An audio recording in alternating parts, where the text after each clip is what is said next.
Om Swastiastu, Namo Buddhaya, Salam Kebajikan. Yang terhormat kepada Ibu Yani Isnania, SPD MPD, selaku dosen Bahasa Indonesia, dan teman-teman yang saya sayangi. Di sini saya akan mempresentasikan hasil tugas saya dalam bentuk makalah dengan judul Pengaruh Etos Kerja Administrator Terhadap Perusahaan.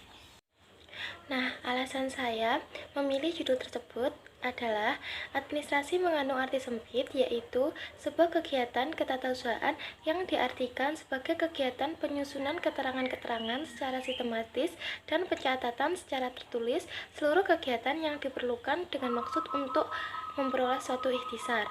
Menurut Daryanto tahun 2011, secara umum kata administrasi dapat diartikan sebagai suatu kegiatan untuk membantu, melayani, mengarahkan, dan mengatur semua kegiatan di dalam organisasi untuk mencapai tujuan secara tertib dan efisien. Dalam dunia usaha, administrasi memegang peranan sangat penting. Bahkan, administrasi memiliki julukan sebagai Queen of Peace, sebagaimana yang memiliki arti kegiatan administrasi menjadi jawaban agar sistem perusahaan bisa berjalan lancar atau tertib sesuai perencanaan tanpa adanya kekacauan dan keributan. Menurut Gavinos tahun 2016, halaman 11, diungkapkan oleh Georgie R. Terry dalam buku berjudul Office Management and Control, administrasi adalah perencanaan, pengkoordinasian, pengorganisasian, dan pengawasan pekerjaan kantor serta pelaksanaannya untuk mencapai tujuan. Banyak orang beranggapan bahwa administrasi itu sama dengan juru ketik, tata usaha, atau pekerjaan yang bersangkutan dengan tulis-menulis. Tetapi sebenarnya administrasi itu upaya untuk mencapai tujuan secara efektif dan efisien dengan memanfaatkan orang-orang dalam suatu pola kerja yang sama. Efektif dalam arti hasil yang dicapai, upaya itu sama dengan tujuan yang ditetapkan, sedangkan efisien berhubungan dengan penggunaan sumber dana dan daya waktu. Etos kerja dan produktivitas kerja memiliki hubungan sangat erat, karena etos merupakan totalitas kepribadian diri serta cara mengekspresikan, memandang, meyakini, dan memberikan makna terhadap suatu pekerjaan dan tugas yang dimiliki serta mengerjakan secara optimal. Sedangkan produktivitas merupakan sejumlah hasil kerja yang dapat diamati dan dihitung dari setiap pegawai dalam suatu waktu tertentu. Seorang administrator diharapkan dapat menjaga keseimbangan etos kerja dan produktivitas kerja di bidang bisnis perusahaan. Etos kerja seorang administrator adalah salah satu wujud kontrol terhadap administrasi perusahaan dalam melaksanakan apa yang menjadi tugas pokok, fungsi, dan kewenangannya. Setiap perusahaan menginginkan seorang administrasi yang memiliki sikap, tindakan, dan perilaku yang baik agar dalam menjalankan tugas pokok, fungsi, dan kewenangannya harus menyadarkan pada etika seorang administrator. Etika administrasi perusahaan digunakan sebagai pedoman, acuan, referensi.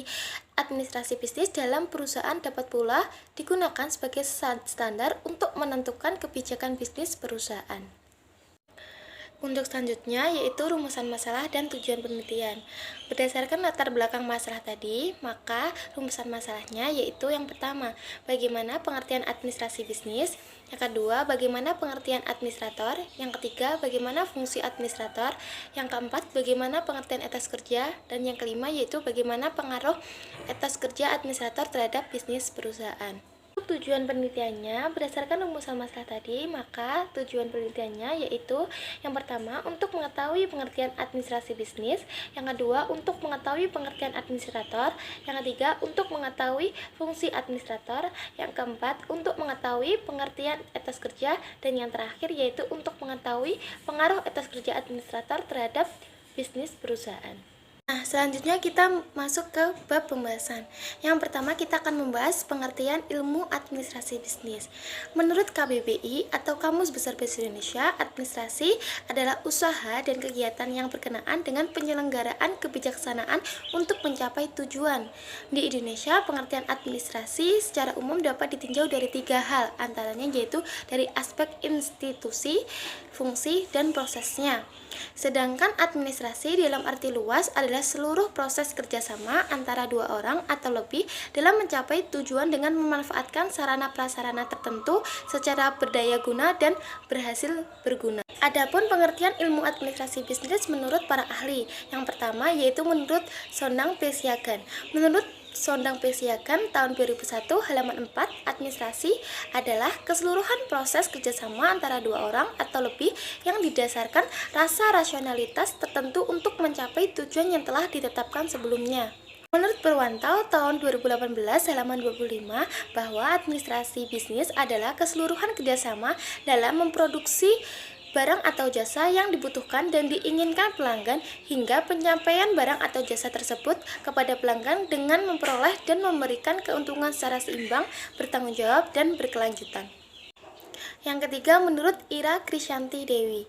Menurut Ira Krisyanti Dewi, tahun 2011 halaman 3, dalam buku pengantar administrasi mengatakan bahwa administrasi memiliki pengertian dalam arti yaitu sebagai pekerjaan tulis-menulis atau ketatausahaan atau kesekretariasan, yaitu meliputi kegiatan menerima, mencatat, menghimpun, mengolah, mengadakan, mengirim, dan menyimpan.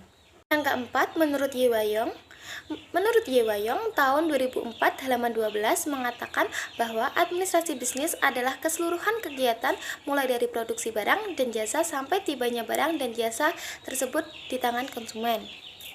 Dan yang terakhir, menurut Liang Qi tahun 2009 halaman 9 dalam bukunya Administrasi Perkantoran Modern mengatakan bahwa administrasi memiliki pengertian dalam arti luas, yaitu administrasi merupakan proses kerjasama beberapa individu dengan cara yang efisien dalam mencapai tujuan sebelumnya. Hal tersebut menyelesaikan bahwa serangkaian kegiatan yang memerlukan proses kerjasama dan bukan merupakan hal yang baru karena dia telah timbul bersama-sama dengan timbulnya pemindahan manusia. Selanjutnya, tujuan administrasi.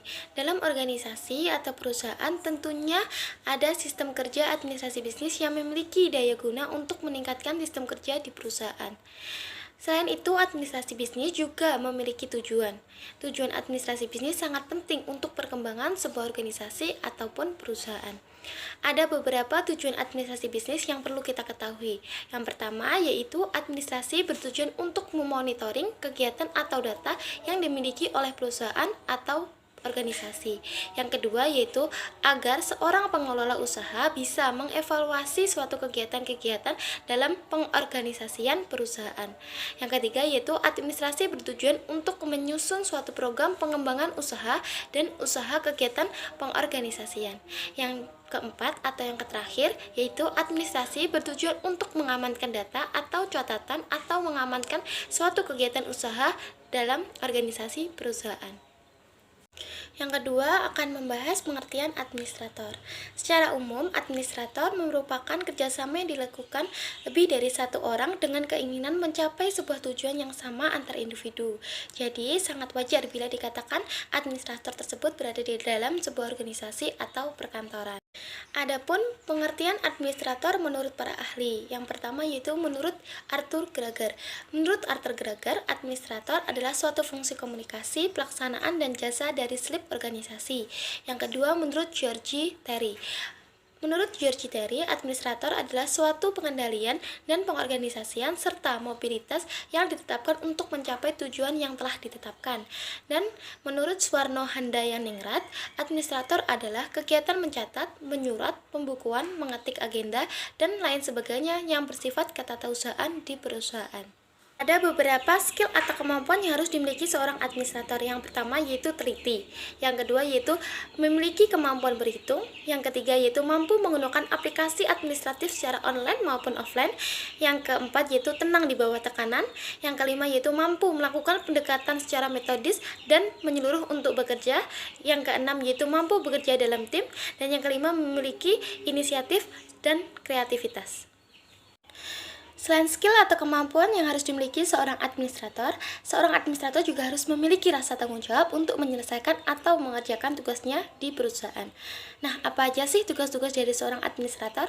Tugas-tugas dari seorang administrator yaitu yang pertama, membuat berbagai laporan kantor, yang kedua yaitu tanggung jawab untuk mendokumentasikan konfigurasi sistem, yang ketiga yaitu troubleshooting melaporkan setiap masalah, yang keempat yaitu menyapa dan melayani klien, yang kelima membuat agenda kantor, dan yang keenam yaitu mengelola buku harian di perusahaan.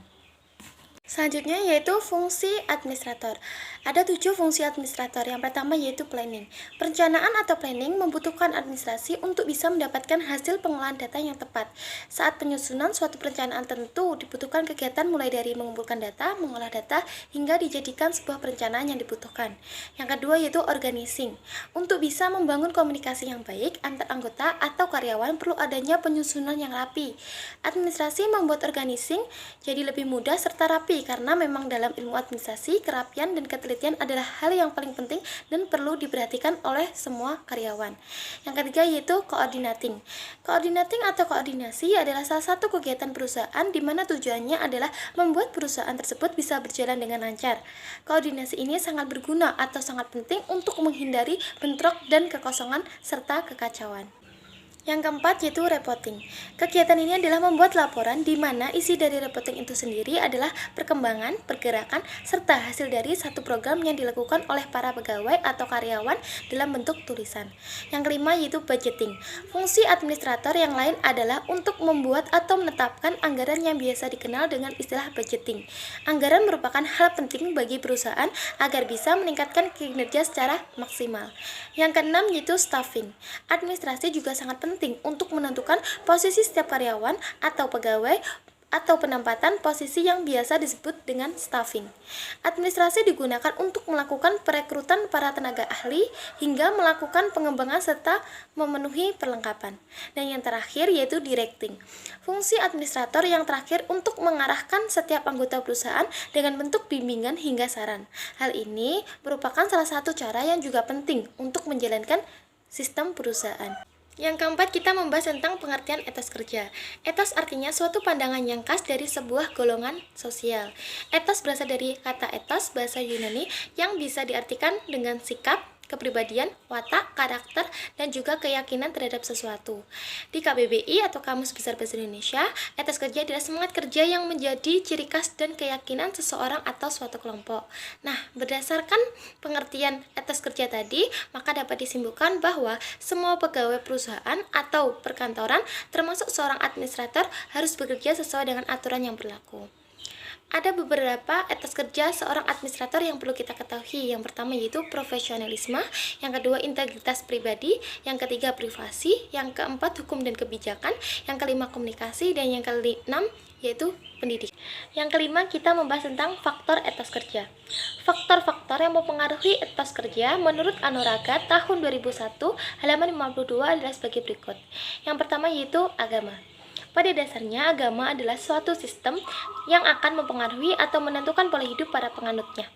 Cara berpikir, bersikap, dan bertindak seseorang tentu diwarnai oleh ajaran agama yang dianut apabila seseorang tersebut bersungguh-sungguh dalam berkehidupan beragama. Yang kedua yaitu budaya. Sikap mental, tekad, disiplin, dan semangat kerja masyarakat disebut dengan sebagai etos budaya. Dan secara operasional, etos budaya ini juga disebut sebagai etos kerja. Kualitas etos kerja tersebut ditentukan oleh sistem orientasi nilai budaya masyarakat yang bersangkutan. Yang ketiga yaitu sosial politik. Tinggi rendahnya etos kerja suatu masyarakat dipengaruhi oleh ada atau tidaknya struktur politik yang mendorong masyarakat untuk bekerja keras dan bisa menikmati hasil kerja keras dengan penuh. Yang keempat yaitu pendidikan. Etos kerja tidak dapat dipisahkan dengan kualitas sumber daya manusia. Peningkatan sumber daya manusia akan membuat seseorang mempunyai etos kerja yang tinggi. Yang kelima yaitu struktur ekonomi. Tinggi rendahnya etos kerja suatu masyarakat dipengaruhi oleh ada atau tidaknya struktur ekonomi yang dapat memberikan insentif bagi anggota masyarakat guna bekerja keras dan menikmati hasil kerja keras mereka dengan penuh. Yang keenam yaitu kondisi geografi atau lingkungan. Kondisi lingkungan alam yang baik akan mempengaruhi manusia di sekitarnya dalam melakukan berbagai usaha untuk dapat mengelola dan mengambil manfaat. Hal ini tentu saja juga akan mengundang pendatang untuk mencari penghidupan di lingkungan tersebut. Yang terakhir atau yang ketujuh yaitu motivasi intrinsik individu. Setiap orang memiliki motivasi yang berbeda-beda di dalam dirinya. Individu yang memiliki motivasi yang tinggi akan memiliki etos kerja yang tinggi pula karena merupakan pandangan dan sikap berdasarkan nilai-nilai yang diyakini individu tersebut. Baik, sekian yang dapat saya sampaikan untuk presentasi kali ini. Jika ada kesalahan dalam pengucapan, mohon dimaafkan. Wassalamualaikum warahmatullahi wabarakatuh.